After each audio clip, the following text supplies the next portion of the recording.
সবচেয়ে কঠিন জিনিস কি জানেন? মানুষের খুশি করা। কথাটা মৃত্যু হলে সত্যি। এই পর্যন্ত একটা মানুষের আর মানুষে কোনোদিন খুশি করাইতে পারেনি। রক্তের মানুষে পারেনি, আর আপন মানুষে কি পারবো? যে যে মানুষের লেগে আপনি করবেন, ওই মানুষের এই ফলাফল ভালো দেন। যে কোনো মানুষের এই দুনিয়ার এমনি কেউ খুশি করাইতে পারে না। যারা খুশি করাইতে যাবেন হ্যাঁ করব আমার আরো দাও পেট ভরেনি।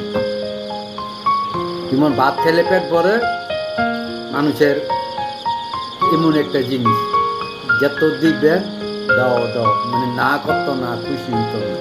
যে পর্যন্ত পেট না ভরবো এই পর্যন্ত খুশি হইতো না। এই দুনিয়ার মধ্যে কেউ মানুষ জাতি কেউ খুশি করাইতে পারে।